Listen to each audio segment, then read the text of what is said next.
Okay, yeah. So today's session is the session 5 of the training, and we'll be looking into a few things today. Um, Things system. Yeah. Okay. So yeah. Okay. So I'm sure on the Telegram message you would have received information on the BA textbooks and the online materials. So I would advise for that you should you can get the textbook. I'm sure there are soft copies as well. You can get the soft copies or probably maybe just the hard copy, but it will be advisable that you should read the textbook. You should get the textbook, and even if it's not just for the exam, you can just have it, because for mine, I still use mine, almost every day, because there are some times when you're at work, you just need to refer back to some things.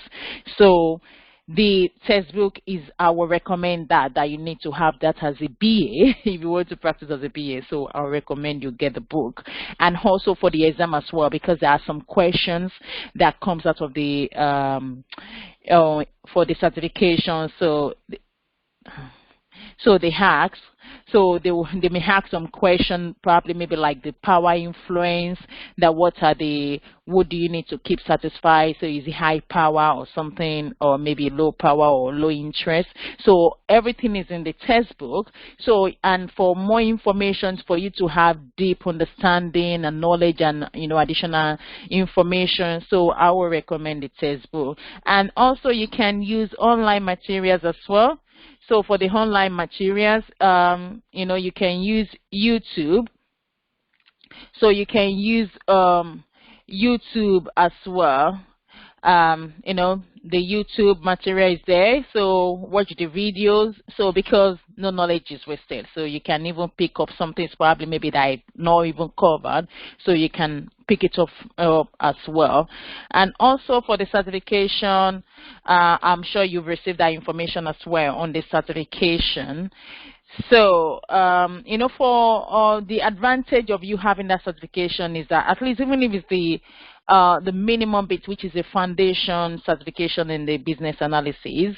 So the advantage is that when you have that, when you are applying for a job, and if you have that certification on your CV, that you hold that certificate, and they have another person which has the same number of years of experience and maybe the same skills as you have, and or probably maybe it's just only the certification that is different. Probably maybe the other person does not have that certification. So you have a better chance, over that person, because they will prefer to get somebody to employ or recruit somebody that has that certification as opposed to the other person. So it's always give you, advantage, over some other people as well, even probably maybe for job, things like that. So I will recommend that. And, like if you read the materials that was actually posted on the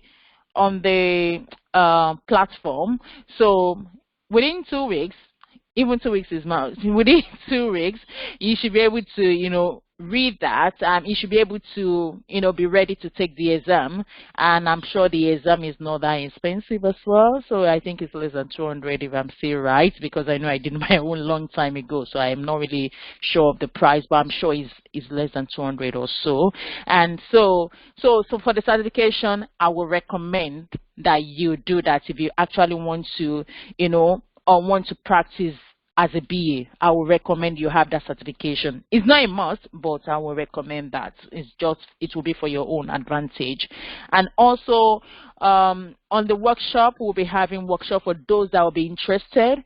The workshop is not compulsory, but for the people that are interested in doing the internship, so with Blue Sky Citadel, so the workshop is compulsory if you're going to participate in the internship. So definitely the workshop is necessary, and it's going to be face to face, because so it's going to be on the 20th of July, 12 to 4 p.m. So 12 to 4 p.m. So exactly, we're going to kick off exactly 12 noon, and we'll be finishing 4 p.m. So about 4 hours. We'll try as much as possible to finish up probably maybe by 4 p.m. And it's going to take place the same place where we had the last, Crayford in London. We had the induction and graduation last week Sunday. So it's the same location, the same place.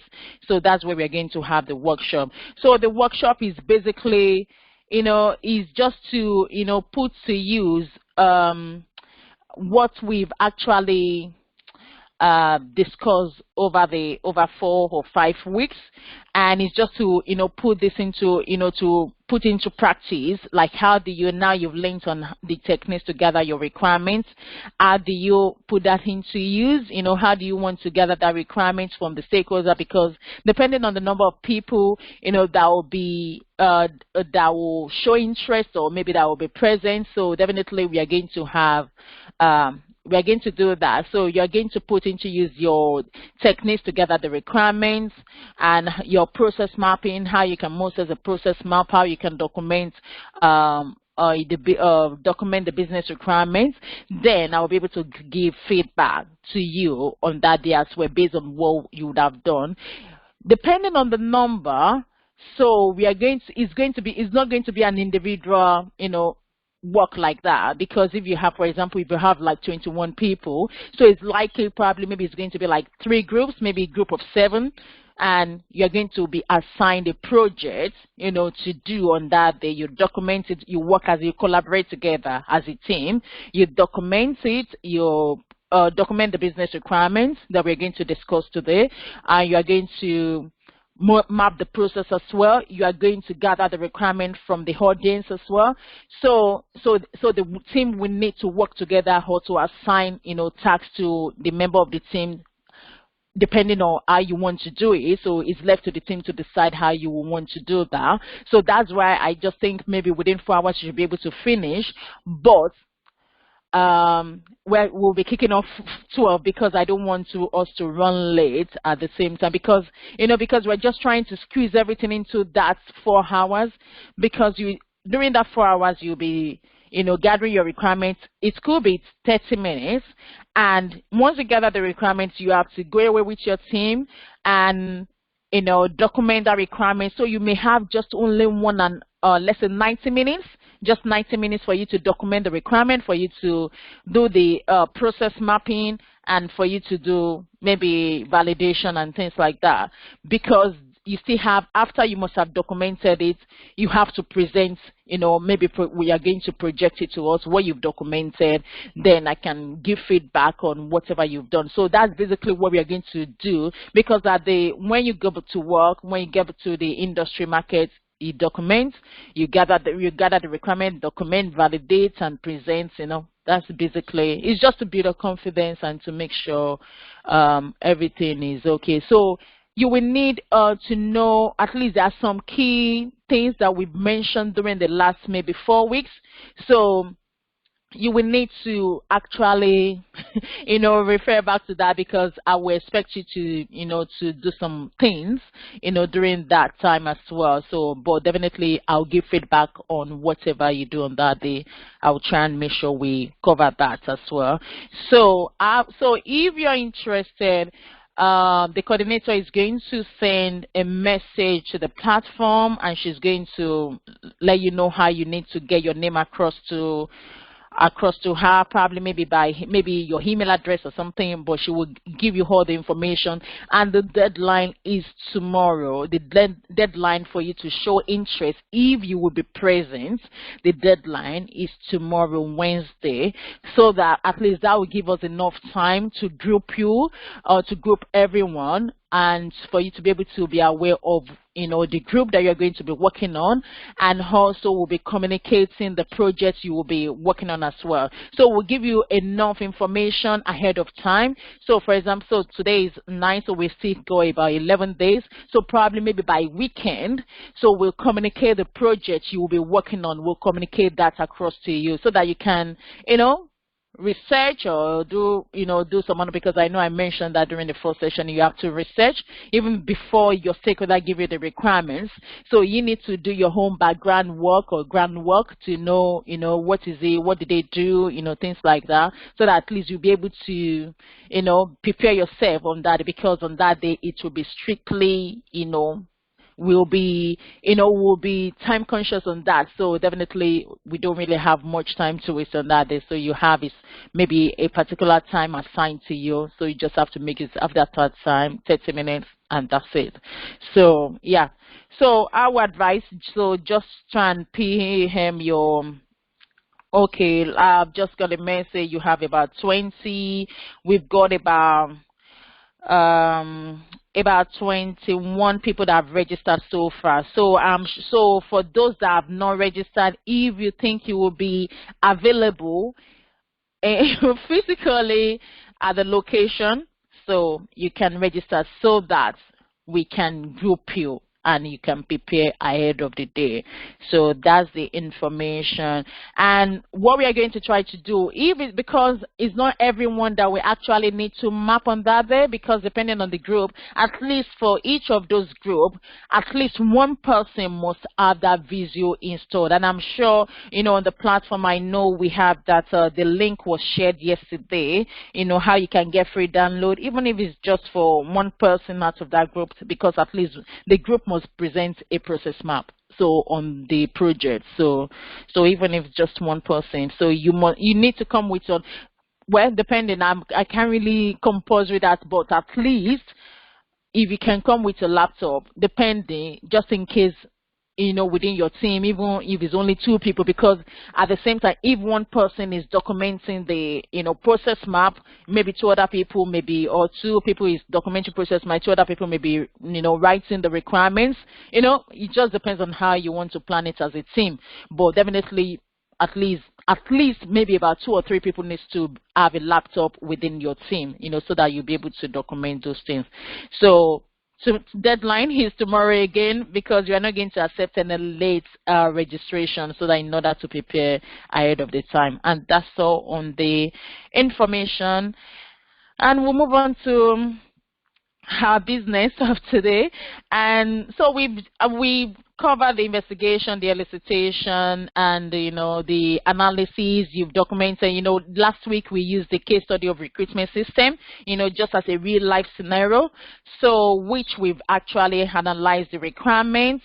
You've identified, we've documented what as is and to be, and I know some people have actually done that as well, model the process on their own, which is good, and which is very easy to do anyway.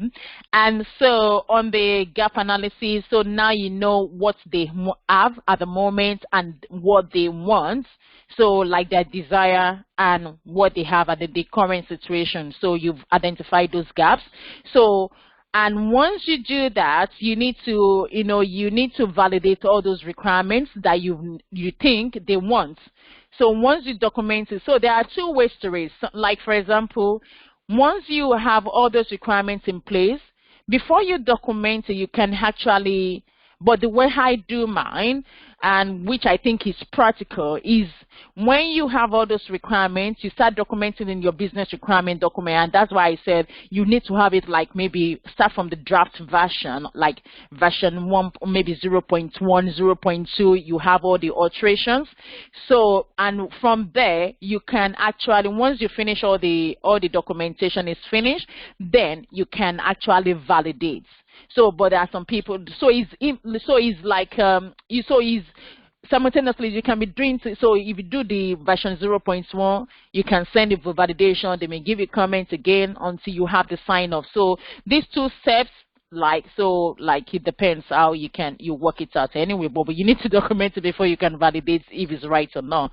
So because once you even finish the documentation of the business requirement, they still need to validate that what you now have as a final version or from yourself is actually their own final as well. Then they can approve it for you as version 1.0. So we'll move on to the validation, just like what I explained now. So once you document your requirements, you send it to and when you are sending for the validation, and you send it to your stakeholders, the the business user, to make sure the people that are actually giving you the requirements during your workshop or your interview or your meeting or one-to-one meeting, saying, okay, these are the things that you mentioned. I've just drafted the requirements. Could you confirm these are all the requirements? If you have missed anything, then they'll be able to probably maybe provide a comment saying, oh, actually, we missed the requirements, you need to have this requirement to it, or probably maybe this requirement, this is not how we want it. So they'll be able to provide you information to validate, just like normal definition of validation, to validate that everything is accurate or that is what they actually want. And once you document all the requirements and once they're happy with it, then that's when you can now say they can validate the final one and say we've signed it off. So that's the validation bit of it. So for the business requirement, because this is what the structure to have the business requirement document, we have high-level business requirement documents, and we usually have the detailed business requirement documents as well. So so for the high level, when you are documenting the business requirements documents, it defines the the high level requirements. If you remember the case study that we actually documented last week, that we modeled last week on the business process, so we documented the high level. So for your business requirements, for the high level requirements, is usually in Microsoft Word. Most times, usually in Microsoft Word. But depending on the organization, some organizations they may not really care. They may just have it in Excel. I've seen organizations that just use Excel, but most times is Microsoft Word. And because there are sometimes that you have to send this to maybe external supplier, if it's something that you're actually sorting, is not your in-house technical team that will be developing this for you, so definitely you may not want to send Excel to them. So you may have to do the cover page. This is the project. For example, let's say this is the GDPR system capability project, so recruitment system projects, that you have the front page, you have the the date, the name of the author, all those information like the cover page when you're doing the proposal sort of. So then the high level requirements, we actually also consist of the functional requirements, the non-functional requirements, the background information, the introduction. I'm going to show you like a content of the template later on, so but just to give brief information on that. So your BRD, we have like the background, it will have your introduction, it will have your the background information why you are doing that, or the problem statement. Some people call it problem statement. The reason why you are doing that project is just to give either the supplier or your IT team to have an understanding or the purpose of the project. And so then you have the introduction, then you have maybe your sponsor's name or your account exec, and maybe the business user, the project manager, all those documents and approval history dependent. So but most organizations, they do have templates, like I said, most of it. So but it's just for you to get yourself familiarized with, to know that these are the information you'll be expecting in BRD. So in that BRD, so if you have functional requirement, non-functional requirement, your processes will be embedded in the document as well. So and it may be part of the appendix, and all the things that is needed.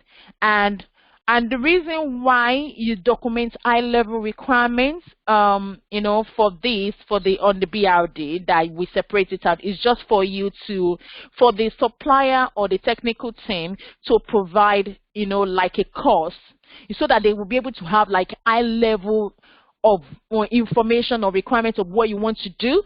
So because you don't actually, you don't actually have that detailed requirement, but you want a supplier to be able to say, we are looking to build a new recruitment system, and these are the bits that we are trying to look into. Could you give us an estimate so that we can use that information for the business case? Because most times when you send send out the high-level requirements, they will provide you like a cost, and like estimate that, okay, for this module, if you're going to have sort of like let's say a portal to be able to upload your job, or maybe to have like social media connectivity, this is the cost. If you are going to have this, if you are going to have only one social media platform, this is the cost. If you're going to have 3, this is the cost. Or if you're going to have, let's say, registration application, like they will break it down for you that these are the modules, for the cost. So I'll give you like a rough estimate, because they are the experts in that business area, and they know for a recruitment system, these are the things that you will need. So once you even mention some of those things, so at least you have a rough idea of how the cost of the for the project. It's not that you that need the cost, but it's just for the project manager. But it's not the project manager will actually document the requirement. You have to document the requirement, send it out so that the project manager can have that information on what is going to cost them, and they have a rough estimate.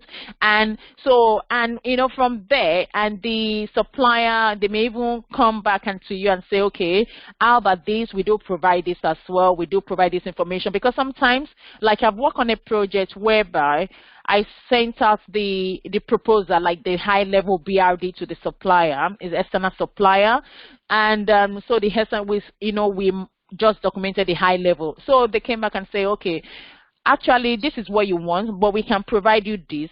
We can provide you these additional features. We can provide you this, So then they estimated the cost for it. Then the project manager actually, examined that, reviewed it, and like, okay, this would be nice for us to have. Oh, we need to include this. So what I did was that, based on the the feedback or the comments of the project manager and the project sponsor, so what they do, they use the information that we received from the supplier, because we actually have like and sometimes you may have to go through all this procurement stuff, like invitation to tender.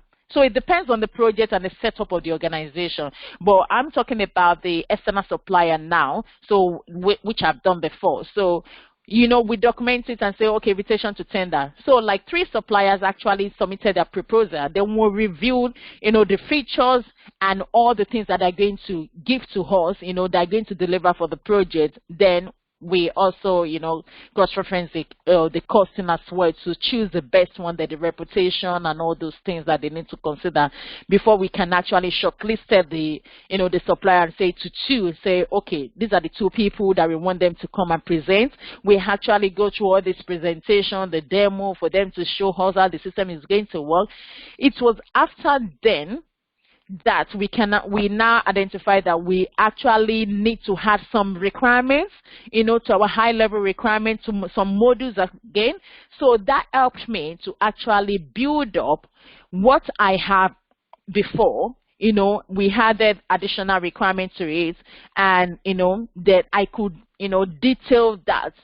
So it's after then I documented the detailed requirements, because at that point, the project sponsor or the business can now have an estimate or rough idea of the cost. So she's resubmitted the business case, to the project boss, saying, this is the amount of money that we need for this project. We received maybe 3 proposals, and this is the costing. So we are looking to get this money for the project. So the business case is working on its own, which is a different, that is the project manager business, not BA. But for me, because on my own requirement side, so what I've just done is to document that again into detailed requirement, because they've actually demoed and, make the presentation. I now have the detailed information on how the requirement is supposed to work, the front is going to be, the connectivity and all this information. Then I resubmitted that or detailed business requirement to the supplier and say, this is exactly what we now want.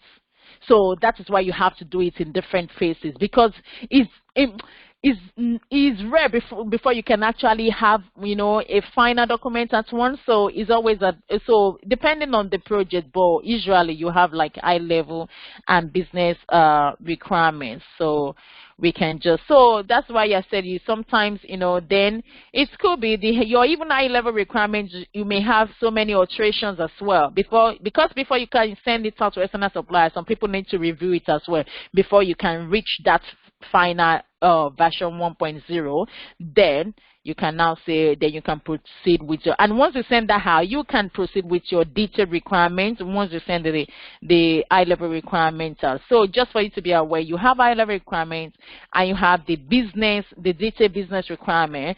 And an example of that is that, for example, the high level requirements, we may say we want the user to be able to, to register on our website for the job application. But my detailed requirements may actually break that one high-level requirement into 5 requirements. Say, I want the user to be able to create an account. I want them to use a password combination of, alphanumeric and special characters. I want the user to be able, so which is a part of the registration. I want the user to be able to create a memorable question, set up a memorable question. I want the user to be able to, so you can actually break that one to 5 detailed requirements. So that's just a difference there.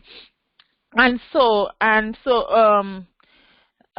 once you document your high-level requirements, you don't just send it to to the stakeholder. For most times, you have to make sure you have, because it depends on the setup of the organization. And if you are working, for example, some projects, you may have like 2 or 3 BAs or more on that project, depending on how the project is big. And sometimes you could be the only one, because I've worked in an organization whereby I happen to be the only BA there, on that project.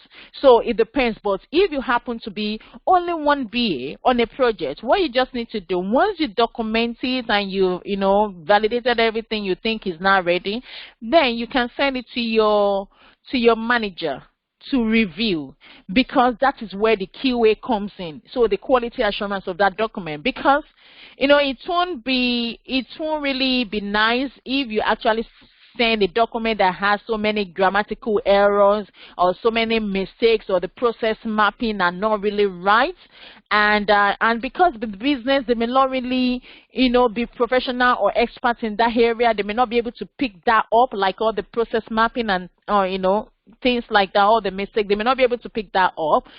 And if you're actually sending it to an external supplier and the person sees it, they'll be like, oh, these people are, so they can actually use that to judge your organization, that they are not really, their QA is low, things like that. So the reputation, that may affect that. But what is just advisable that you send that to your manager. At least somebody needs to review that for QA purpose.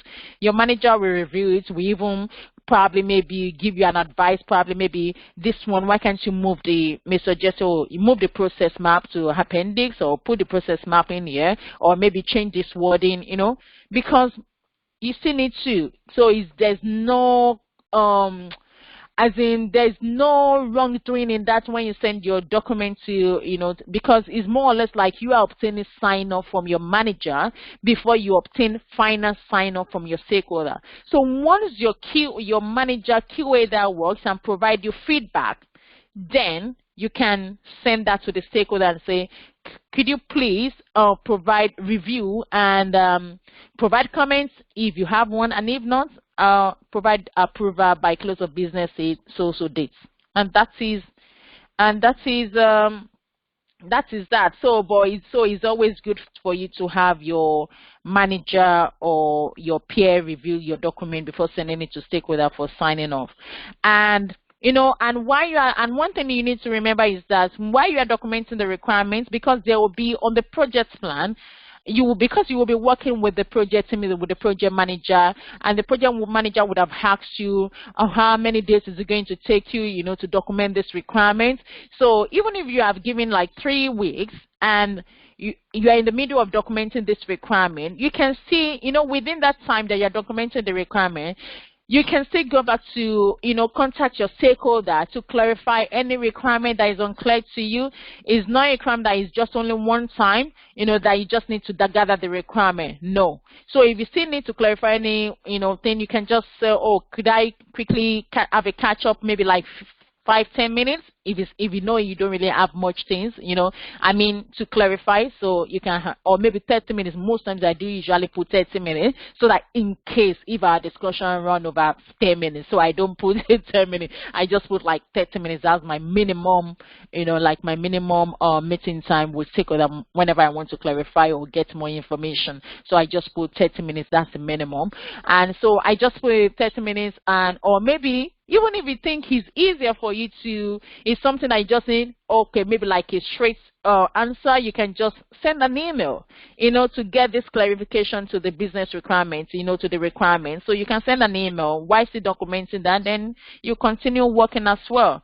So, and also, like I think last week we mentioned on the wireframe, and the wireframe, it will, because while you are documenting this requirement as well, you can still use this as well to actually meet up with the stakeholder and say, okay, now I have an idea of what the high level requirement is going to be. So the form that you want us to design, where exactly, how do you want that? Then you can use that to actually, get the detailed requirements as well. So the wireframe is still going to be, depending on the project, if it's a digital project, so you still need the wireframe as well to actually gather, to continue documenting your requirements as well. And also, on the on the BRD, so the business requirement documents, I'm going to move into this third bullet point very soon. And one thing on the BRD is that your requirements, which I mentioned this I think during the first session, it must not overlap. Like if I say because there must not be overlapping of requirements. Like, okay, you are saying this requirement is this, at the same time is overlapping with another requirement. So your requirements must be clear. So your requirements, there must not be duplication in your requirement. For example, maybe the finance stakeholder has given you a requirement that they need maybe invoicing system, and HR also is saying that they need an invoicing features. So that means you have two requirements, as in the same requirement from two different business functions, but it's still the same thing. Once you clarify that it's the same thing, so you only need to document just one in the business requirement documents. But those requirements, despite the fact that you have from the two sources, those the sources still need to be recorded in the requirement catalog, which is going to show who has given you this requirement, what dates, what exact requirement did they give to you. So you're not going to ignore any requirement, but when you are documenting in the business requirement document, you must not have duplication. Like, for example, maybe the functional requirement one is invoicing, the invoicing feature, then the functional requirement 7 is also invoicing feature. So that's not right. So you just need to have one. So, and also when you are documenting requirements, you need to make sure, that's why you need all this, the analytical skills, thinking, the logical thinking, because you need to make sure you are really thinking very well, because like your requirements must not conflict one another. For example, if we say a requirement, the user must be able to use their password, must be alphanumeric with special character. I'm just using that as an example. And you have another requirement saying, the user can use any password combination. You are not really, because if you're saying they can use any password combination, so that means I could use alphanumeric only without special character. That means I could use only alphabets only or numbers only. But, and one requirement is saying, another requirement is saying, oh, my requirement should, the password combination should be alphanumeric, character. You could see that you are conflicting. It's conflicting because you are not saying the same thing. So that's why that is a different, you are talking, is different requirement, but it conflicts one another, because it's still about password. You can't say I can enter the door and you're still saying that I need to knock before I enter. So, So you need to make sure your requirements does not conflict. So all these things you need to be able to make sure when you would have done all this thing during the analysis anyway, but when you are documenting the requirements, you need to make sure everything look right. And when you are documenting your requirements, it has to be, one requirement per a line or one sentence. I mentioned this last week as well, or maybe the first session. So for example, if you're saying a user must be able to create an account and also place an order, so that means I'm saying a user must be able to create an account and place an order. So that means it's two things: place an order, create an account. It's two requirements in one sentence. So that is not how to write a requirement. Your requirement has to be a user must be able to create an account. That is one. Then the FOO2 can now say a user must be able to place an order. So that means you have two requirements. So you don't combine two requirements into one sentence, into one line, like FOO1. I'm just using FOO1, functional requirement 1. You can't put just a user can create an account and place another. No. So you have to break it down into two. So a user can create an account, FOO2, a user can place an order. So that's how you write your requirement. So you try to avoid using and. So the example we've just cited now, a user can create an account and place another. So you can see that there is and there. So that's why you are joining two requirements. So you need to avoid using and, but, except, all those words. Try and avoid it. So you'll be able to make sure you have just one requirement. So you'll be able to follow the rule if you try to avoid that. And also, when you are documenting your requirements, it has to be in clear language, like a plain English that is easy to read, is easy to understand, and anyone that picks it up that can at least read English will be able to understand that requirement. And it has to be just like one sentence, because it makes it simple.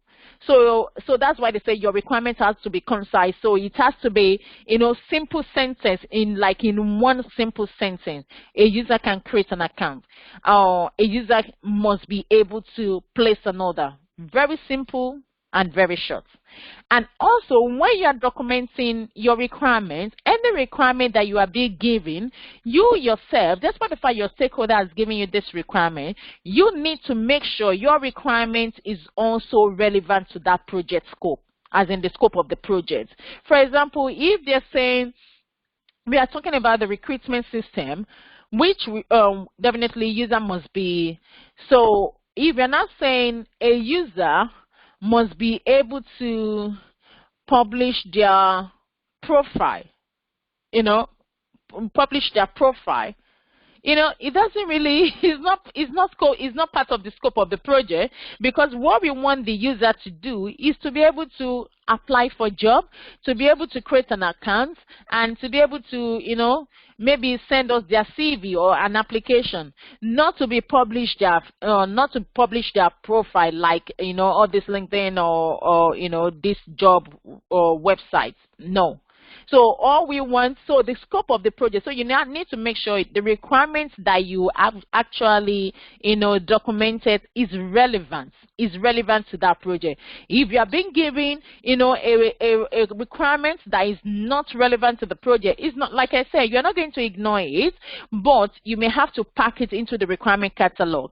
So definitely you may have to, if you come across something like that, you may have to, liaise with the stakeholder and say, okay, you're saying, the user must be able to publish their profile, but from my understanding of the scope of the project, we actually want to be for the user to be able to send us the application. Is that exactly what you actually want them to do?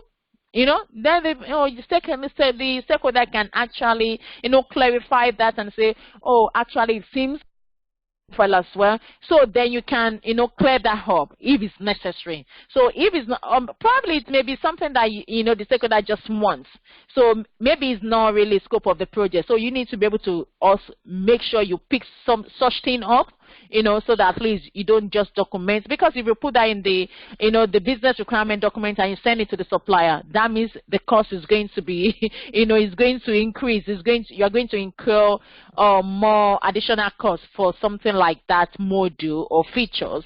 So you need to be careful of that as well. So because you know the scope of the project, so you should have an idea of what the the requirement should be as well. So it needs to be relevant.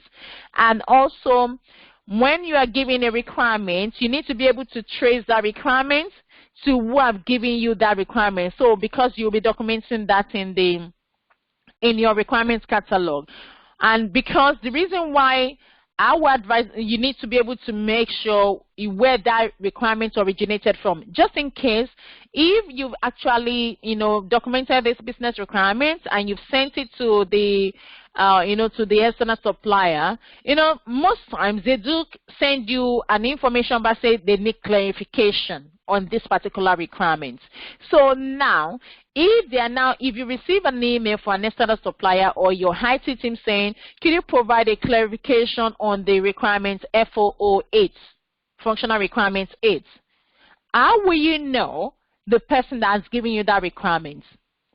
So, but if you don't keep record, you will not know. And you can't send an email to like maybe 10 stakeholders. You can't. So you need to be able to know that this particular functional requirements number 8 is originated from financing. So then you can direct your question to the finance manager or whoever the stakeholder. So that's the essence of that. You should be able to trace it as well. So, and for other things as well. So, but you need to make sure your requirement is also traceable. And another key thing that is that your requirements must be testable. You need to be able to test your requirement. So because this is where the QA comes in and all this the software testers. Because if you document a requirement and the developer or maybe the supplier, they've actually developed this solution, how will you be able to test it if it's not testable? So, but for example, because we've actually documented our requirements, we should be able to create the candidate must be able to create an account. So the tester can actually, go to the website and say, okay, they try to click an account. When we click this, does it pop up, or like the account setup or maybe page, does it pop up? Yes. Then that means everything is working. Can they put in username, create an account? Yes. So your requirements must be testable as well, because that means you'll be able to prove that your solution, that they've actually developed, it has actually met your requirements. So that's the essence. So, and your requirements, like I said, so it could be documented in Word, Excel, but most times Excel. But when it comes to system requirements, like for your IT team or developers, most times usually in Excel. So like for what I do, but you just need to familiar with the the way they work in your organization or where you find yourself. So you need to make sure the template or the culture of the place, because different organizations have different culture. But I've seen some people that have documented their high-level requirements in PowerPoints. So they just make it like like a slide. Then they have like the columns. So instead of having the same columns, like so it depends. But that was the only time I've actually seen anybody document high-level requirements in PowerPoint. But most times, usually in Microsoft Word. Yeah. So then, when you document the requirement, you need to review it, like I said, then obtain sign-off. And so I will now share the templates. So for me to be able to. So yeah, so this is the template now. So for this template, this particular one, because it depends on the template that you have in your organization, because but most times you have, it's not that this will be the first page. I'm just using, I just pasted this, so it could be part of the body of the or maybe like maybe the first few pages of the document, and it could be maybe the appendix. So it depends on where it fits in. But most times your business requirement documents, we have like the revision history, so it's just for document control as well, and version control, to be able to know what has changed. For example, if I document this version 0.1, actually maybe this person, Miss Smith, documented it and it's the first draft and it was on this date. And probably maybe when she drafted it, she sent it to final stakeholder and she updated it again. She updated it and say, okay, based on the feedback she received for finance, she updated it and changed it to version 0.2. The following comments from finance, or sometimes you may even put the name as well, say finance SMEs. So you may even put name.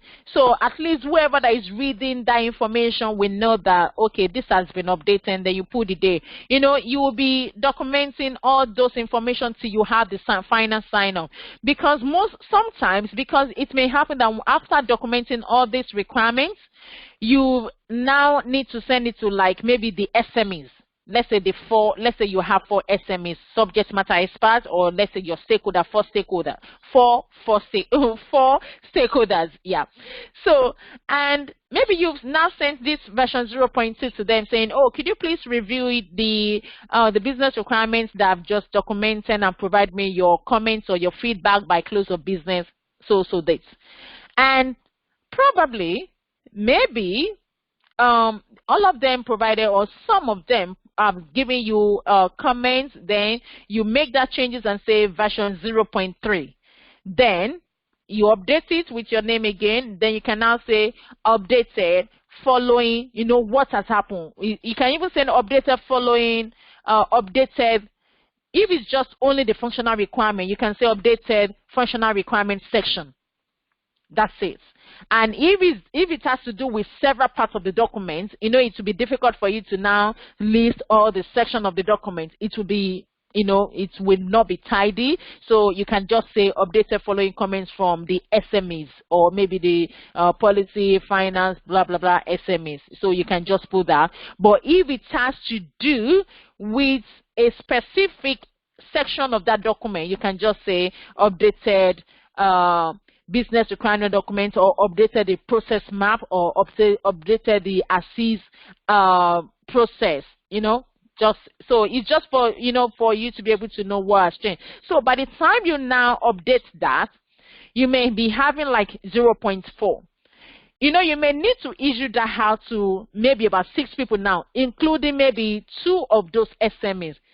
So it will not be strange to them as if, but I've received this before. So if they're reading through the document, they'll be able to understand that some things have changed, or maybe you've made changes to some section of the document. Then they may not even, so they will just like, okay, I don't need to read the background, the introduction, the process map. Let me go and read the changes. So those 2 SMEs that they've received that document previously, they can just go to the sections that you just updated from what they had last time, and they read that section only. But like the other people, let's say the AE, the account executive, and the project sponsor, they may have to read all the document. So that's the essence of all this revision, and it's also help you as well for you to know the changes that you've made the document, and for you to be able to track the changes. So that's the essence of that. So it's mandatory, it's really necessary, for version control. So, and here, so is this still in the current version that you are sending to them? So it has, despite the fact that I've listed some of these, all this version here, because you may have like up to version 0.8. So like if I'm not sending out the document, but this particular version itself, so it could be version 0.8. So that is why I will put the exact version here, saying this is now version 0.8 and is in draft state. So because until my project sponsor or account executive until they sign it off is not going to be 1.0.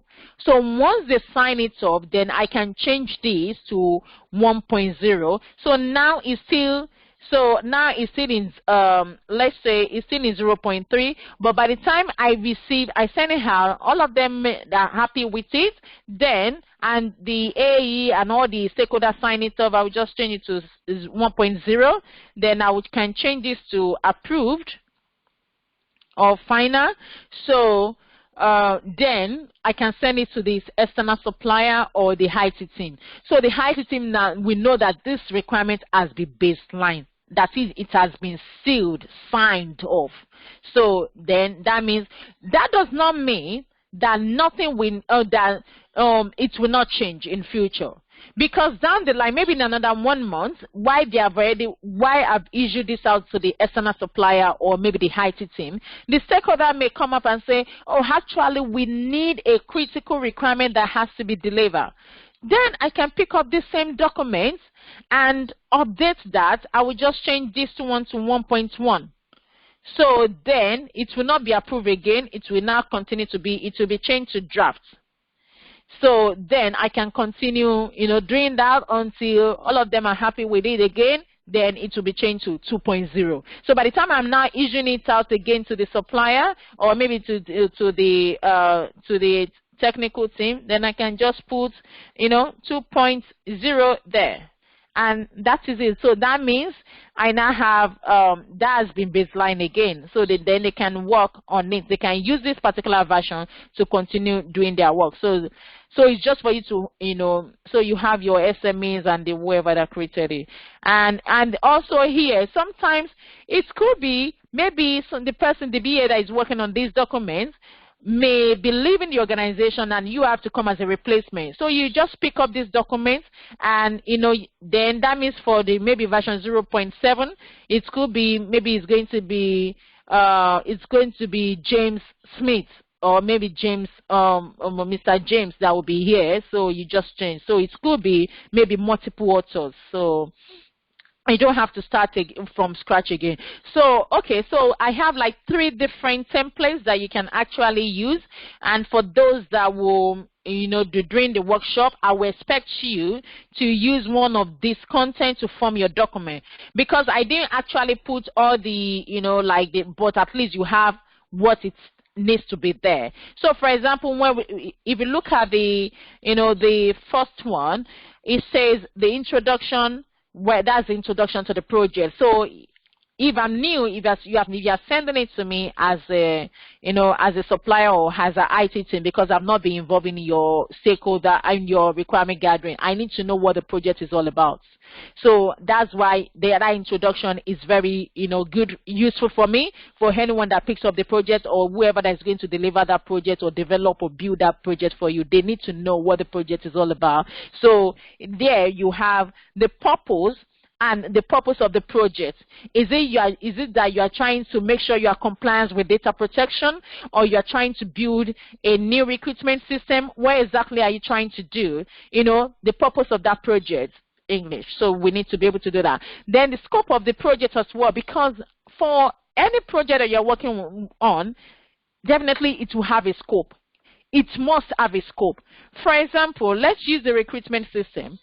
If you are saying the recruitment system, you want to, my in-scope, I could say my in-scope would be the candidates applying for, within UK. Because I don't expect, or my organization that does not recruit from outside UK, and I could say the candidates that maybe, probably maybe, I'm trying to find, you just, that scope of the project, you need to be able to specify the scope of the project, saying this is what it's all about. So this is, the boundary of the project. So my out of scope would be outside UK. So that means anyone outside UK, I'm not expecting the solution to pick that up, because I'm not expecting the solution to give them maybe the Google map or something like that on the, there are some things, that it will be out of scope of that project, and the project may even be in phases. So maybe for this phase, you just want to focus on maybe people that will be submitting paper application. Maybe this phase one, maybe scope will be paper application only, people inside. The second one will be maybe inside UK, inside United Kingdom, application submitted inside United Kingdom, paper-based application, things like that. And the harder scope will be maybe online application or social media application submission, things like that. So you have in scope and out scope. So whoever that is working on the project will be able to know the boundary of what the solution needs to cover and what you are trying to achieve as well, because definitely your project will be time frame and there will be scope of it. So that's the essence of that.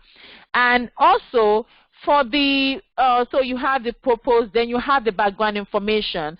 So it could be the background information, and some people, they even have problem statement. It could be probably maybe, we'll be having manual, is manual entering and is labor intensive, and we need to automate things. We need to automate our application. We need to be able to use maybe send interviewing slots to candidates. We want them to be able, just background information. So then you come up the objectives of the project. You may make you actually extract that from the PID, from the project manager.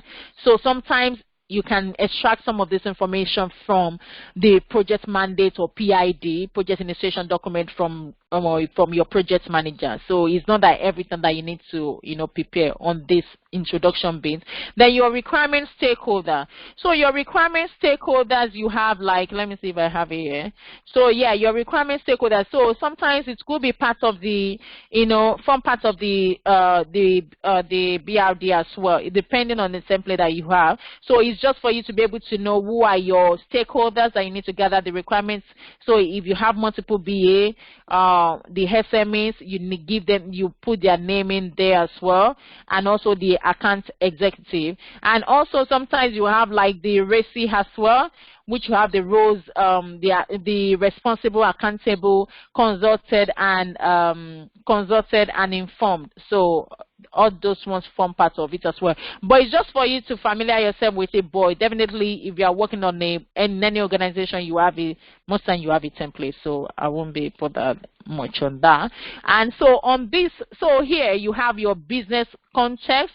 So here, so it's going to be probably maybe your process map, depending on the template that you're having using in the organization. So this could be maybe your context diagram. Remember the context diagram, the high level, level 0, the level, is it level 0? Yeah.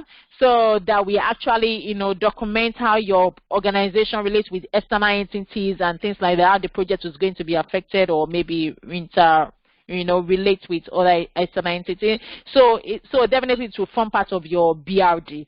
So, and this could be your process map depending, and this could be your high level process map. So most times when you may have to just copy that high level requirement from your Visio, you embed it in this document, so that when the external supplier or whoever that is, maybe your IT team is reading through it, they'll be able to understand the process as well. How they want that, the current situation and their future or desired system. So they will be able to understand that. So it forms part of your high level requirements or your detailed requirements document. So see, from part of the BRD.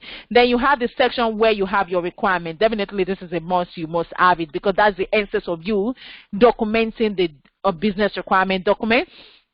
So you have your functional requirements, like I mentioned last week. You have to list it, and we've discussed earlier as well. You itemize it, FO1, FO2. If you have 30, you list it like that. So that's the section for it. Then you have your non-functional requirement that we discussed as well, like your scalability, availability, retention period, performance. All those things you need to actually document that here. So everything still follows the same numbering, NO1, NO2 for this one. And also, so you may have a section for risks and issues. Probably maybe there are some risks that you've identified that you need to document in there. You need to mention it. The dependency is maybe dependent on another project that is going on within the organization, or, you know, depending on the dependency you need. The assumption, it could be you may assume that, oh, the assumption is that all the people that will be using the system would be probably maybe will be let's say we'll be using Internet Explorer. I'm just saying that. So it could be any assumption. So you document the assumption here. And so you may have appendix. So like I said earlier, so this for the receipt. So you have the so it could be, this could be the revision history, that the one that I would mention earlier. Then you have your responsible here. So which is missing, I think I deleted that. The responsible. So for example, the responsible will be for the documentation of the BRD will be against the business analyst. So the accountable of the BRD may be against the project manager, because the project manager is accountable for the BRD. So, but it's not responsible for it, because BA is responsible for the documentation, but PM is accountable. If anything goes wrong, PM will be accountable for it. So then you have the people that you've consulted, you know, to actually document the requirement. So those are your SMEs that you've actually, you know, consulted to document your requirements. All the people that you consulted. So, and all people that maybe that were informed, you know, of it as well. Your PM may be part of those people that you inform of these documents. So they need to, all the names need to be there, so that just at least people will be, whoever is reading will be aware of the people that are involved. And one key things that you must not forget is your glossary as well, because most times there are some terminologies that will be used in this document. For example, if I say if I use GDPR, you know, it's not everyone that actually knows about GDPR. So, but at least I will be able to put it there because it's an acronym. So I'll be able to put a general data protection, you know, regulation. So whoever is reading it will be able to refer to some terminologies or acronyms that you've actually used, you know, in the document. So that's why your glossary is very, very key. Once it's not a plain English like boy, girl, you know, all those plain English like on beneath and things like that. So anything that is key and acronyms, so you need to make sure you spell it out there. And so you have another format here which is different from the one. We have the definition, introduction, the background, the current position. You can see this one actually clearly stated the current position. So here you may say is manual, we are using paper, they send an email right now, if they fill a form, post it, you know, you document it as well. And so the functional requirements, the same, non-functional, the compliance, if it has to do with regulation, so maybe this may be relevant, compliance with the regulation. Then your annexes, so that's where you have your processes. So this one has actually documented all the processes, current process, to be process, and system architecture, and definitely, you know, so it depends on the, you know, the template that is being used in the organization. So is also, so this one is actually called out the in scope and out scope as well. The current, the assess, diagram, assumption, proposed solution, you know, so it depends. So, and that's just about the template. It's just for you to be able to, you know, build that up. So, and for those that will be, you know, doing the workshop, so definitely you will need to use, you know, any of these content or templates, maybe any of the three, to document what you'll be doing on the 20th. So I'll move on to, so that's all on the scene, and we move on to, let me see the next one. Okay, so we move on to the so this one. So I know last week we discussed on this. We discussed on the epic, and I think because I rushed that through, and people were like, okay, we need to go through that again. So like the epic, like I said, is like a feature, is like a, you know, like high level category of the requirements, like we mentioned earlier. It could be registration. Registration could be one of my you know, epic for the recruitment system. So we are looking at that's account creation, setting up the memorable question,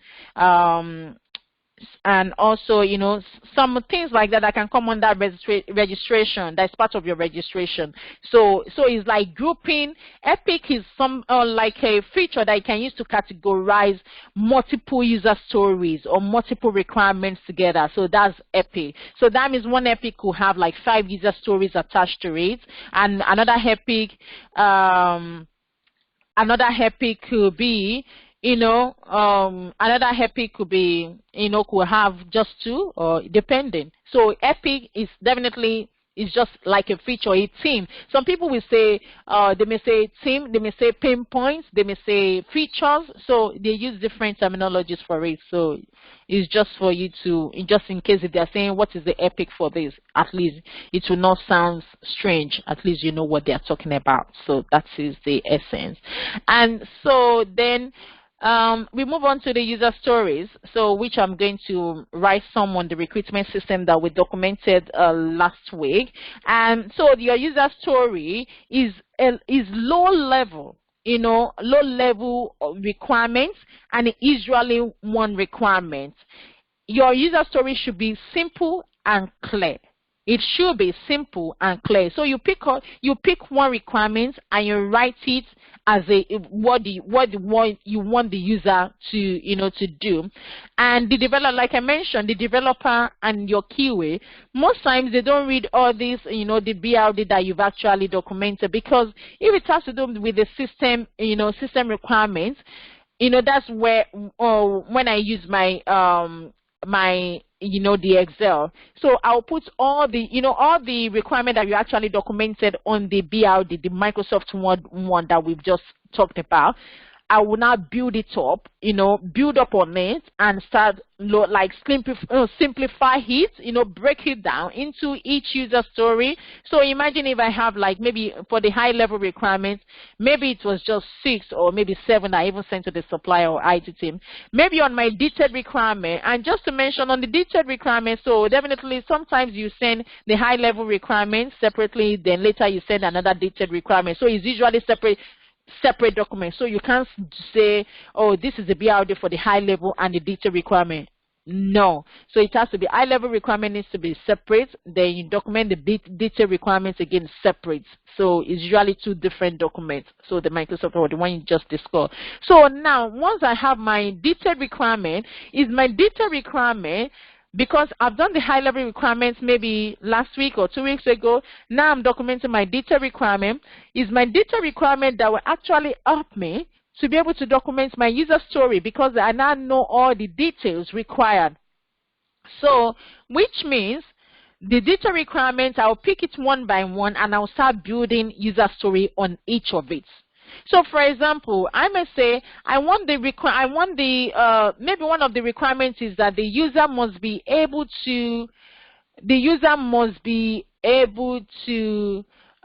attach PDF CV or something like that. So, you know, because my high level may be user must be able to attach documents. That's my high level requirement that I sent 2 weeks ago. Attached document. But in my detailed requirement, I'm not saying the candidate must be able to attach PDF formats, PDF documents, Microsoft Word different. That means I'm being specific now. So the user must not be able to attach zip file, must not be able to attach PowerPoints. So I'm being specific now. So that would be my detail. That's how I document my detail. That is why they said detailed. It has to be detailed. It has to be specific. So that is what you now use. So now that I can say, if I'm writing my user story for that, I will now say, as a candidate, I want to be able to attach PDF file, you know, so that I can upload my CV, you know. So we are going to do that later, but at least that is, you know, the detailed, the user story. So I'm just differentiating between the high level, the detailed requirements, and user story. So that is, so attached documents, high level requirements, detailed requirements, attach PDF, user must be able to attach PDF, Microsoft Word, and Excel. My user story, as a user, I want to be able to attach PDF file or maybe Microsoft Word or document to PDF so that I can upload my CV. So that's the user story. And also, so this user requirement, these user stories, that's what the developers and the QA team, the software tester, that's what they rely on user story and the Epic to write their test script, because there's no way. That is why I said the BA is a vital role, because the tester, the software tester, the QA or the developer, they cannot figure out the requirements without you. Because they were not part of the requirements gathering. So because most times in normal setup you don't have testers or maybe developer when you're gathering your requirements, you don't. So it's the BA that will actually liaise with the stakeholders. That is why they employed you. So the QA will not be software tester. They will not be involved in the developer. Will not be involved in it in the requirement gathering. So there's no way the software tester will come in picture when you're doing your requirement gathering. So the only time when they actually come into action is when all those user stories have been documented and the developer is now building it and they are testing the solution. So that is why your role is very vital and is very critical role, that you have to make sure you do everything correctly. Because if you actually, if you make a mistake in the requirements, the software tester will not know. The developer will not know because they were not involved in the conversation. And they are relying on the user stories you've written to them, for them. They are relying on your requirement documentation. So those are the things. Even if they need any clarification, they will send it to you. They will say, oh, can you clarify this? Are you sure they should be able to attach only PDF file and Microsoft Word? Then you need to actually, if you have that information, then you need to actually confirm that and say, yes, that is only 2 types of documents or formats that we want them to be able to attach. But if you are not sure, definitely you go back to your stakeholders and clarify that. So your role is very critical. So that's why they rely solely on your requirements and on your user stories before they can actually do their work. So without your requirements, I'm sorry, they can't really do anything. So you are the kingpin there. So the QA, so that's why most projects, they do say most projects fail because when you have a poor requirements, because if you don't document the right requirements, you've actually,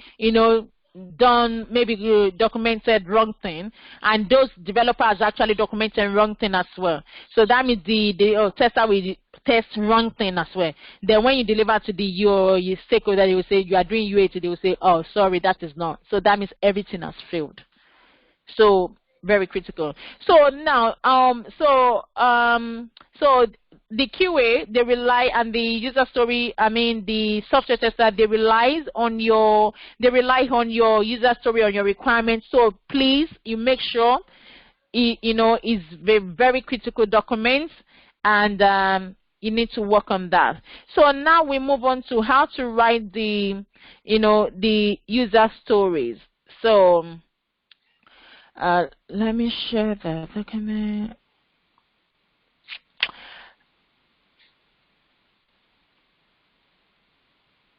So okay, user story.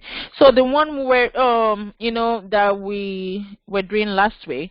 So now we have the the requirements ID, the team, which is a feature, like I said, then the user stories, then the acceptance criteria. And your user story must have acceptance criteria, or some people, or it may be high level confirmation, then it must have a priority.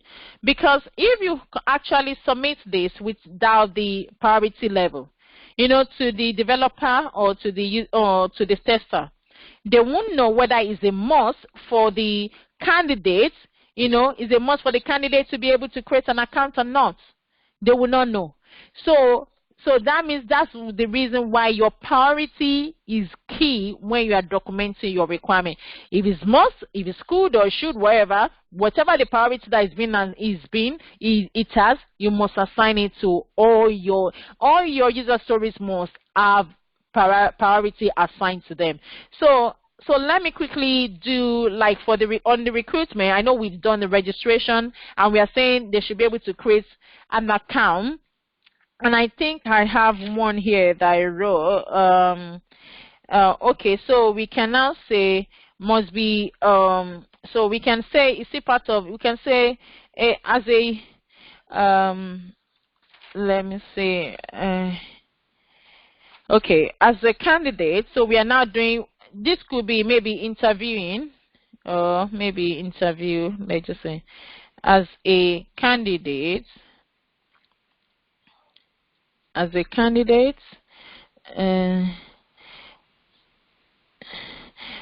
want, because what I'm trying to write is, as a candidate, I want to be able to select a slot. I want to be able to, like when if you remember the flow, we were saying that we want the candidate to be able to select their interviewee slot, one interviewee slot. So we just say, I want to be able to select interview slots, so that I can attend the interview. So now, the reason is that which means as a role, what is the role? So the format that you use to write is what is the role of that person, which is the user. So is it the candidate? Is it the manager, or is it the recruitment manager? Is it so as the formula is as a role. So you replace that with the role of that person. Then I want, what is your desire? To be able to select interview slots. So that's why sometimes what I do, I try to bold this and yeah, as a, yeah, so that, so that means you're saying, as your role, I want your desire, your goal, so that what is the benefit? The benefit is for you to be able to attend the interview. So the criteria, so your confirmation, how will I know if this requirement is being met? Or when the developer, or the external supplier developer, how will I know? How will I confirm it? So the confirmation I will expect is that candidates must be able to select interviewing may be able to select interviewee slots. Let me say interview slots. That's one. That's one. Yes. So, and I could say against that candidates must be able to receive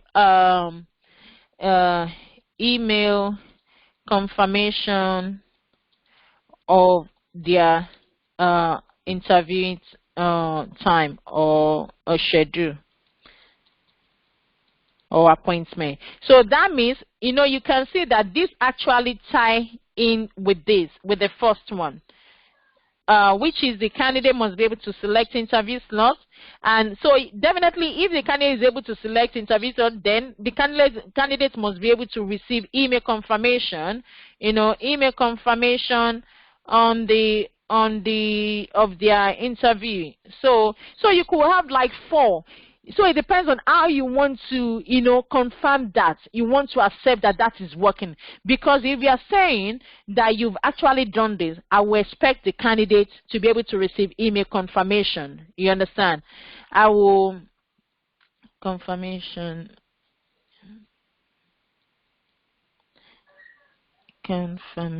Yeah. So I will expect the candidate to be able to receive that. So sometimes you may have like 3, you may have 2, you may have 4. So depending on, how you want to justify that. So then what is my priority? Because definitely if you're applying for a job, I want them to be able to, is a must for them. So I will apply most.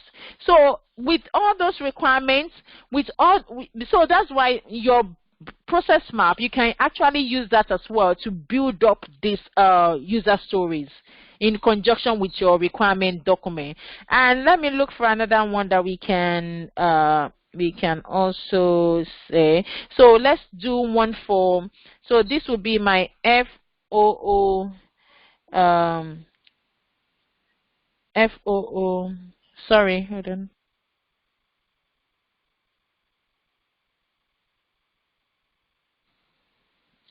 So let's say FOO 3. So so this one will be FOO 4. So I can say this would be let's say onboarding. So I can say as a recruitment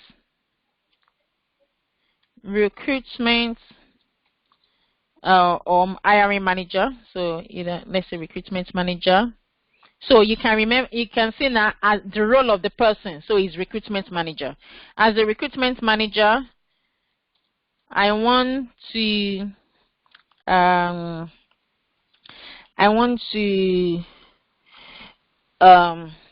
um access. Let's say I want to access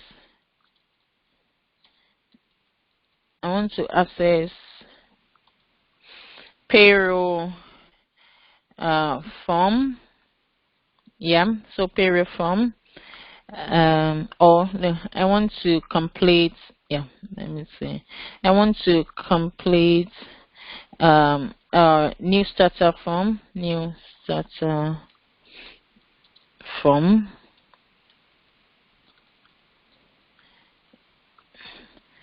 So that um I can onboard. You can say so that I can onboard the staff, or so that the person can have access to IT equipment. Okay, I can say so that uh, so that staff or my staff can have access IT access IT IT equipment. I'm just forming that up anyway. So depending on the reason. So now, so my confirmation will be user able to receive username and password to log in to IT equipment. So that will be the confirmation. Equipment. And the second confirmation could be user can access departmental folder. So you could have as many as possible, depending on something that relates to this, that you can use to justify this particular user story. So it's something that would, the confirmation, that what you can use to confirm that. So you say is a must, because for the staff, I want the staff to be able to access the equipment. So it's a must. So this is how you write your user story. So you remember as a row.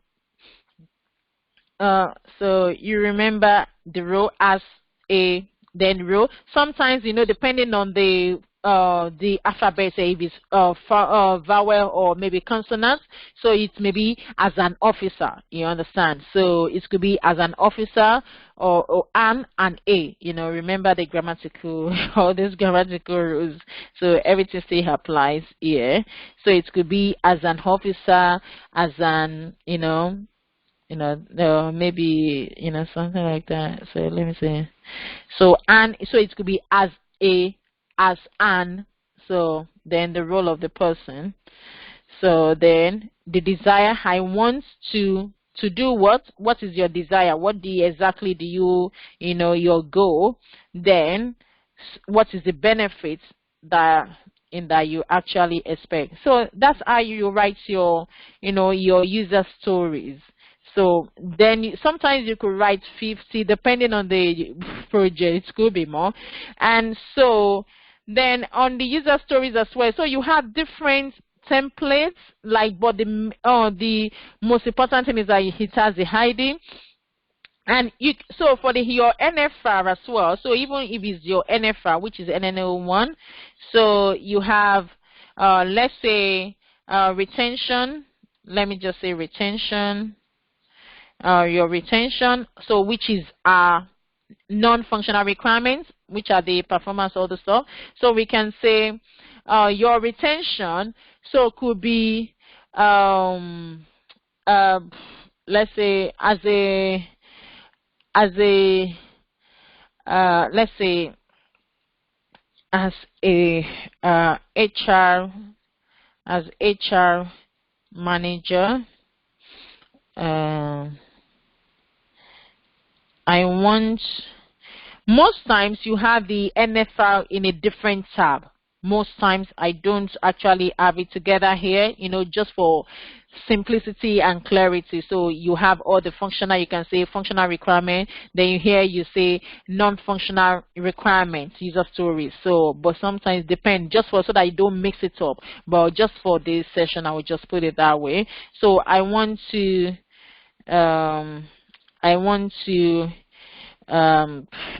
retain candidate CV. So it's a candidate CV for 10 years. Let's say 10 years. Wait, where is it going to? Okay, candidate CV for 10 years. Then let's say, so that I can meet maybe legal obligation. I'm just summing it up, yeah. And so then, so the confirmation could be able to retain CV, CV, and so you can have, then if it's must, yeah, and if it's not, so let's say this one should. So that's how you do that.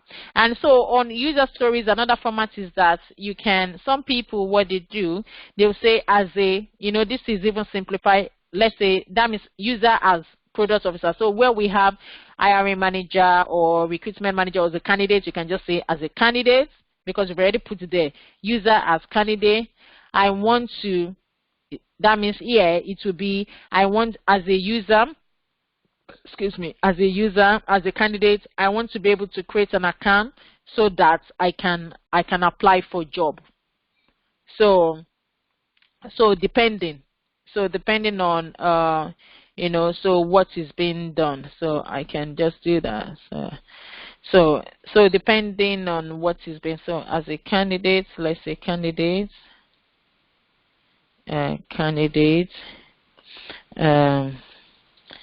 I want to apply for a job. I want to create an account so that I can apply for a job. So depending on how you think you want it anyway. So then if you have a national commitment, your priority, then the acceptance criteria, then if you trace that to the to the high level requirements, if you want to trace that to high level requirement, so you can just put it there. And sometimes when you're working on maybe like a system, it could be probably maybe they're going to have like November release, January release, February release. So here you'll be able to indicate to the developers or maybe the IT team saying the proposed deadline for them to be able to meet this up to deliver this is January. So you can just put it there. So then status not completed. Does it depend on another project? So it depends. So it's not it's not was the code anyway. So I'm just so yeah. So I'm just trying to quickly read it. So are there tools that can be used to automate population? Tools to automate. Yeah, I'm just trying to go through the question. Tools that can be used to automate the population of this document. No, you have to do it. So that's your own work. Because that's the essence of you. They are paying you for the work. So that's what you need. That's your main role. So you cannot automate anything. Sorry. So you have to do it, document it yourself. And also, the S, okay, I think somebody have S should, yeah. Copies of the templates, yeah, because if you watch the videos, I'm sure you'll be able to get it. I mean, on the template. But if not, if I can email that, I will send that to the coordinator. Then she will find a way to get that across. Maybe for those people that will be using it on Saturday. So yeah, I will. So if the coordinator can please remind me later after the meeting to get it copied across to her. So I will do that. Then the difference between the user story sheets. Okay, yeah. So it's because the way I named it. Then please should you align about BD, is that SMART? Okay, I'm not really sure. The SMART is the specific, the measurable, that your requirement has to be specific, it has to be measurable, it has to be achievable as well, and it has to be realistic, which I think we've discussed that earlier. So, and I think then testable as well. So that's the business requirement. So here, naming here, so the business requirement document, I'm just using this as a user story too to let you know. But if you're doing your documentation, definitely you're going to say just business requirements document or system requirement document, depending on what you are doing. And this could be functional requirement, then you have your non-functional requirements here, and so all this one is not supposed to be there, this one, because I want to actually use that to explain something to you. So that's why I'm putting it here. So it could be you are going to have just this particular one, which is the author, the version of the person that is documenting these user stories, and the comments, and the stakeholders, probably maybe they have signed it up if the person is going to sign it up, and the approval email, because you need to be able to evidence that somebody has actually approved this, the user story. So that's the answer. This is for auditory, and it could be you just have these two worksheets in here. So definitely you are not going to have these two types. So it's either you use this one or you use this particular one. So depending on how you want to document that. So it may have just only two worksheets. So okay, so let's move on to, because of time. Let me quickly check this one. Yeah. So yeah, that's fine.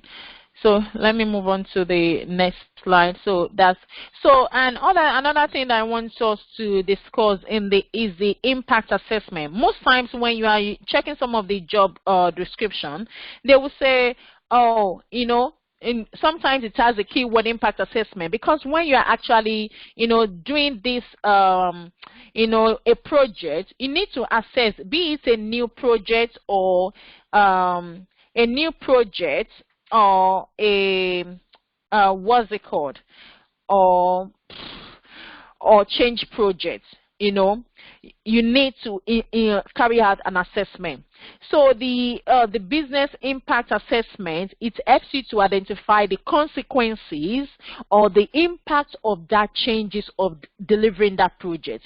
If it's a new or change project, what will be the impact on the people, maybe on the processes, or technology-wise, or maybe data or cost, because if you are introducing, for example, maybe in the new recruitment system now, because we're actually doing something else before, people have been used to paper, and they've used to, they know where to get all those paper from. Now you've introduced, new recruitment system. It's a big change, for the organization or for the users. So you need to carry out the impact assessment that is going to, the impact that is going to have on the organization, on the people. So that means you are going to highlight that, because most organizations, they need to carry this, because you need to carry this out before you actually, finalize your requirements. So I don't know, at least all the places I've worked, we usually document. This is a separate document on its own, that you need to, pull this assessment. That's how I've been doing it. It's a separate document. You have a separate template on its own that you need to document the impact. So it could be, for example, let's use the recruitment system. So that means in my impact assessment is going to affect people. So probably maybe about they're going to need to, the people needs to be trained, because this is now a new system which they don't really know before. So they need to be, people needs to be trained. They need to have training awareness, maybe do like publication, or maybe even recruit maybe 2 new resources, or you may even want to reduce the resources. So you need to carry out that assessment that is the impact is going to have on the people. So then on the processes, that means we're going to have a new process.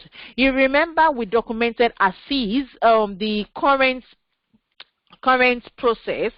So, and it's a big difference from what they need to be doing, what they want. So that means is the process is going to be changed. So that means people need to be aware of these changes as well. So the process, we need to document all these processes as well. So then on the technology side, so that means on the technology side, it's going to be a new delivery, a new system, a new application. That means probably maybe they're going to install, people now needs to be using Internet Explorer 11 for it to be able to support that.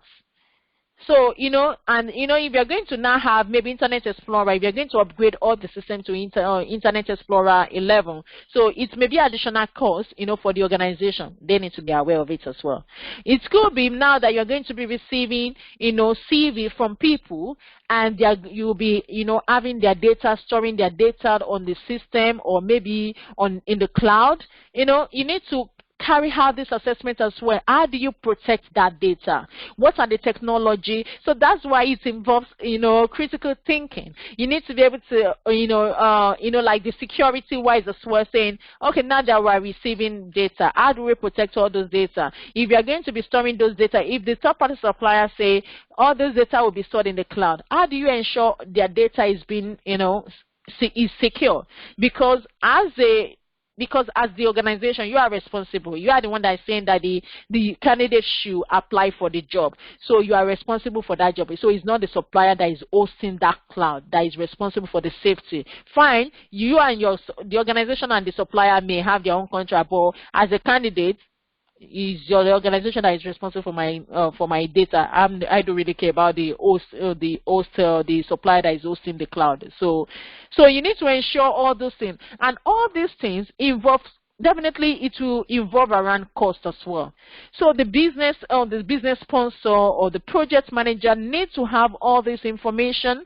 Then they will put all this information in the business case or in the investment case that they will propose to the project board, saying these are the impacts that this project is going to have. It's going to impact the resources. We are going to reduce staff. We are going to maybe get new licenses. We are going to upgrade all the data. We are going to, get a security firewall, build a firewall. All those things need to be considered. Then they can now decide whether they want to implement this project or not, or maybe all these risks are too high for them. So they may decide that we are not really interested. So that's the impact assessment on the project. So that needs to be carried out. So it covers a lot of things. It could be on the SLA. Maybe the SLA needs to be changed. Maybe you were using 20 days before. Now maybe it has to be reduced to 3 days. There are some things that maybe needs to be introduced. So because most job adverts, sometimes they do specify impact assessment, so that needs to be on your CVs as well, if possible. Yeah. So I will move on to the next one. If this is not responding, let me just try. It seems the system does not want to proceed further. Okay, yeah. Okay, so you do the user acceptance testing. So now that you've documented your, or all your requirements, you assume that we've documented our business requirement, the system use requirements. You've sent it off to your manager. Your managers have reviewed. You've now proceeded to the stakeholder. They've signed it up. So that means you finish everything. So now the developer are building their own the solution. The tester that are doing the testing, they will inform you saying, oh, this product or maybe this solution will be ready for UAT so date, and that would have been in the project plan anyway. So you will be aware of this, and as a BA, you are responsible because it's just like is what you are buying. Is because you are representing the stakeholders anyway with you are the one liaising intermediary between the stakeholder and the IT team. So it's more or less like your products. So you need to be responsible for it, to make sure what you've actually requested is what is being delivered before you go and deliver for the stakeholders. So you need to make sure everything is fine. So what you do as a BA, you are responsible to make sure you schedule the UAT session, because the developer will give you dates and they will say, oh, this is the week that we're going to do it. So then you can, check the stakeholders calendar, all the people that that need to carry out the UAT. It may not be one day, depending on the project or the solution. It could be a big one that you have to spread it over 4 days, depending. So then you have to schedule that UAT session in their calendars. Give them enough time, to say, we'll be doing this UAT maybe on the 14th, then you send a reminder down near the time again. Then you can, put that in their diary, because you can't proceed without the stakeholders. So they will be the ones to actually do this. And before you do that, and most times I document the test scripts, they call it, or test cases, the test scenarios. I document that as well. Although the testers need to do their own from their hand and the supplier, but I do that as well. And what I do is that once I document this, so that's why it's good as well. It's not mandatory, but it's an added advantage for you if you know it. So, for you, if you know how to document all these test cases and test scripts, write the test scripts, the test scenarios, you'll be able to, if the tester, because most times the projects, the tester will, they will send me their test scripts and say, this is what we are planning to test for your solution. Then I will review it ahead before the UAT session. I will review what they've documented. Have they captured all the requirements? Because as a BA, because I analyze things a lot, so I may be able to identify some gaps that they've not actually documented that are going to test. Maybe they've actually, documented, maybe the user must be able to accept, test, like saying creating password. They may not really be specific, saying alphanumeric, because to be honest, what I do, sometimes I will have to go in there, during the UAT, I would test all those parameters myself before I even invite the UAT, because I need to ensure that what you are giving me is actually what I'm correct. Even if I find one bug, I will send it back to the tester and say, no, this is not right, because I need to make sure it is perfect. Because that is why I'm detailed. That's why they put me there. I'm representative of the business. So I need to make sure everything is perfectly all right. So for the tester, so I write the test cases. So even when they send their own, I'll just cross-reference the two, check that all the test cases I have written, did they capture it as well? If they did not capture it, I'll just give them feedback and say, if they're fine, I'll just say, okay, that's really good. Okay, we'll be using that for the UAT. If not, then I will say, I will make a comment on their test script and say, could you consider these additional test cases for the UAT? They can now include it and resend back to me again before I can now sign it up and say, yes, this is what we are going to use for UAT. So it's good if you can write that. And even if you can't write it, at least you should be able to know what you want to test, what your requirement says. It has to cover all the requirements. You need to be able to test all the requirements. That's what I do. I test, because, for example, if you have 50 requirements and they are testing only 40, how am I sure that the remaining 10 are working? Am I sure? No, I don't. I can't just assume. That's why in the BA world, you don't assume. You have to check. Everything has to be detailed. So they need to cover all those 50 requirements for me before I can, some testers, they don't really like me. So yeah, so that is my job. So I just need to do that. And also for the UAT, I conduct the UAT, and before the UAT, they have to demo that to me, because that is why, because it's my, is what I'm purchasing. So they need to, play that back to me and say, okay, this is the requirement that you sent to us, or we've not documented it, this is how it's working. Then I can ask questions. If I have any concern, I will raise it to them, because I would not like a situation whereby I will have the stakeholders, during the UAT, and all those things I will be, I will identify some things or have some concern on that. So I try to make sure everything is fine before I invite my stakeholders for the UAT. So usually I have the, depending on the timing of the project anyway, some people, they may allow that, but most time where all the places I've worked, they need to allow it. So I would have considered it, even if it's just one day, even if it's the day before that UAT, you need to play that back to me. You need to demo it, the solution. Then I'll be able to make sure, okay, fine, I'm ready for my stakeholder to attend the UAT. So you demo that, so that gives you, confidence and the assurance that everything is working properly before you invite your stakeholder. That's why I do. It's more or less like a preparation work on your own side. It's not mandatory, but it's recommended. That's why I do. And so you conduct the UAT. On the day of the UAT, you make sure all the stakeholders are present. You send them a reminder if possible. All the acceptance criteria that you've documented. And one thing I do before the UAT, I would have confirmed all the acceptance criteria that we documented on the user stories. I would have confirmed that with my stakeholders to make sure that is what they are expecting as well. That is their confirmation that everything is working. So you need to make sure your acceptance criteria is being discussed, on the user stories, that column that says acceptance criteria or high level confirmation. You need to make sure you discuss it with your stakeholder to make sure that is what they're going to use to sign up that particular requirement or that specific requirement. So it's good to walk them through before the UAT, and they can say, oh, let's consider this, let's consider that, or they can feedback to you on that or provide their comment, and they may be like, oh, that's enough, that's okay. So you conduct your UAT, and once everything is fine, if there's any bug, well, even if there's anything concern or things that you identify or maybe any issue on that day, you note it down, and after the UAT, you can discuss that with the developer or the representative or the tester to say this needs to be, this needs to be resolved.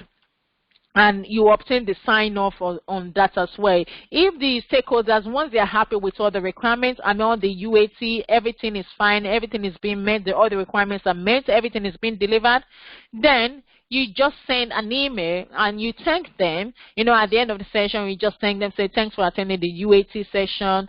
So now that you've maybe attended, if you're happy with the UAT and what you've carried out, could you please provide your sign up? And sometimes they may even tell you that they have to go away and spend time on their own to do all those testing. So which means you need to allow some days as well. Most times I do allow like extra 2 days even after the general UAT, so that at least they can play with the system and make sure they're happy with it. They can try all sorts of testing on their own, and they can come back and say, actually, we are fine with this. Then they provide a sign-off. Then the sign-off, you just document it and let your project manager be aware of that.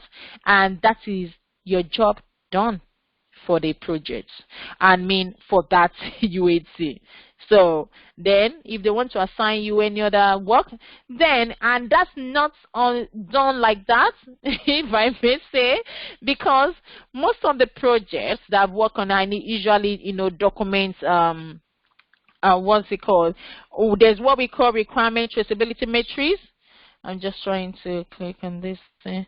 Okay, yeah, so we've done the UAT, Yeah, the traceability matrix. So the traceability matrix is the purpose of it is that it provides like a clear traceability from your project objectives, to the requirements and to the outcomes. What you've documented, your requirements, what is being delivered, and how you can trace it as well. And most times, like even when you are using, for example, if you are using all this, doing this, all this regulation. So it may be from your article, you've already identified this is the requirements on the GDPR. This is what you say you are going to do. You are going to have a pre-built new system. You are going to have new processes.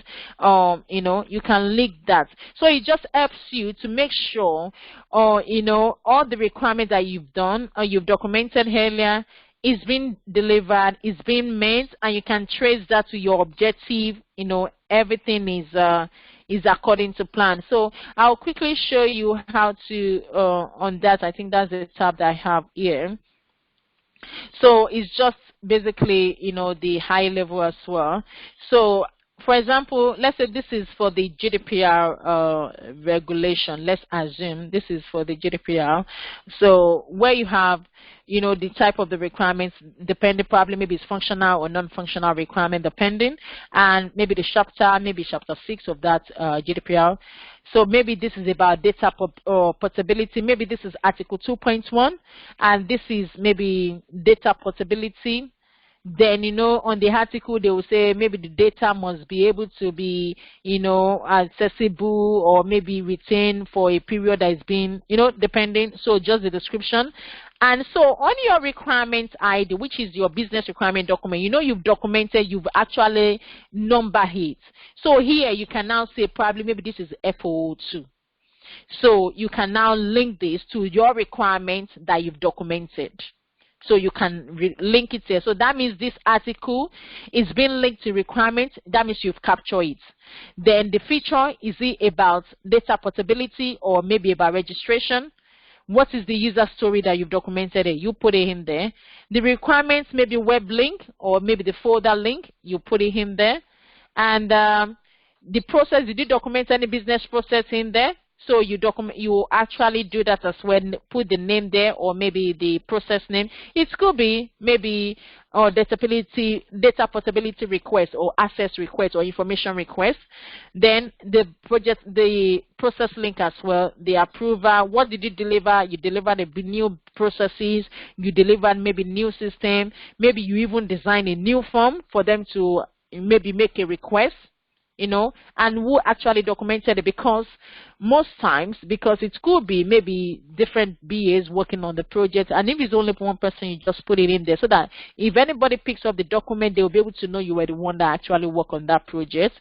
And the status, has it been completed or is it still incomplete? You put in there, and the sign off, has it been signed off? So all your requirements, so sometimes you may have like over 300 for this, depending on the project. Depending, and it could be 50, so depending. So but I know I've worked on a project that is really, really big, so you have like hundreds of rows for this.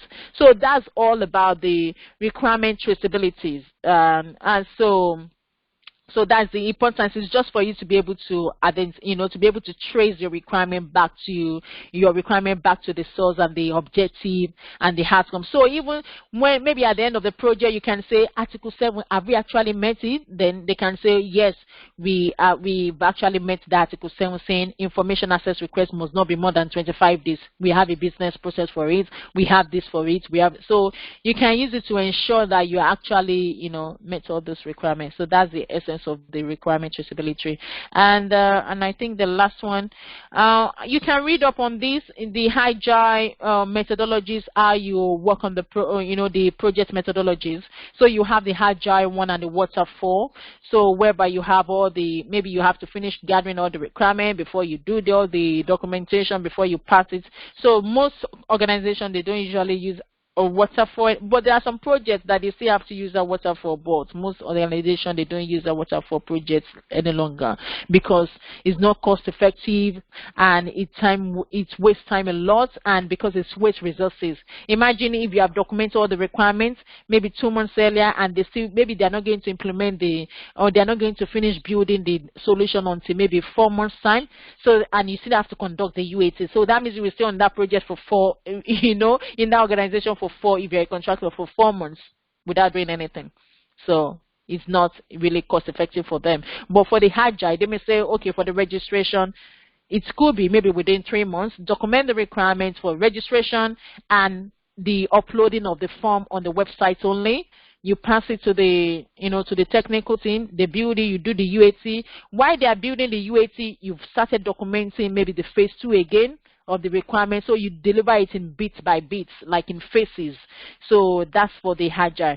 And I think, and that's all, yeah, for this Agile, if you want to learn more about it, you can read, there are so many materials online, so you can read up on that as well. So it's just for you, because they may ask you that, have you worked on any Agile projects before?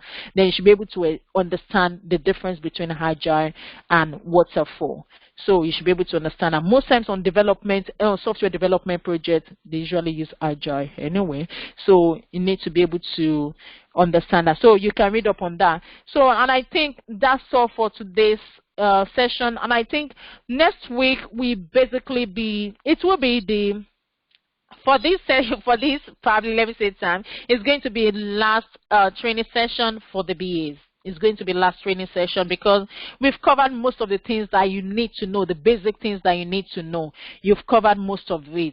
So, and I think next week is going to be just, how to work with your project team, like, the Scrum team, the daily stand-up, things like that, because you will be involved in it if you are actually doing like projects, but not all projects that you have, you do the daily stand-up for, not all. But if you are doing like proper Agile, environment, you need to do the daily stand-up, which is usually 15 minutes, maximum of 15 minutes. Sometimes you may even spend less than 15 minutes, but it should not be it should not exceed 15 minutes. So we are going to discuss on that, then how you can input your requirements into Jira or Confluence, because most times some organization, they will say, oh, are you familiar with Jira? But it's the tester that I actually use that, but they just want you to be familiar with that, so that in case if you need to put your requirements in there. And maybe what you need to then we'll try and look at some job adverts online on JobServe, so that at least you will see the flavor of what they how they for the request for the BAs, and maybe just few things, and I think that's all for next week anyway. So that's why I said next week will be the last the last session for the BA. So, and I think that's all for me for tonight. Thank you so much. I tried to stick to time. Yeah, so thanks so much. Let me see if there's any question here that I just need to answer. Most are compulsory things are actually shared. Why shared? Where are the requirements document for both BA and tester? Where are the requirement document for both BA and tester? Sorry, I don't understand the question. So, where are requirement document for both BA and tester? Sorry, I don't understand that last question from Bolaji. Okay. Okay. Yeah, because to be honest, for the BA, we don't have any. I don't really have any business with testers, really, to be honest, because I just I send it to maybe their Scrum Master or their developing team or their project manager in their own area, which is usually Scrum Master. So then they can figure it out and say, okay, put that in the maybe their Jira or Confluence where they are using, that they can prioritize how they're going to deliver it in their own end. They manage it. So if they put in there, but I do just send the user stories and the BRD to them if they need the BRD. But in the user stories, the system requirements, definitely I need to hand it over. Most times they have to input that into Jira or Confluence by themselves. But sometimes some organizations, they may want you to actually do that. So that's why I just think you need to know how to input that document, all those requirements in Jira or Confluence. So we'll try and do that maybe for Jira or Azure Dev maybe next week. So we'll try and do that. So and I think that's all for me tonight. So if you don't have any question, I will call it a night. Thank you so much. So don't forget for the workshop to register latest by tomorrow to indicate your interest if you actually interested in the workshop, 12 to 4 on the 20th. So thank you.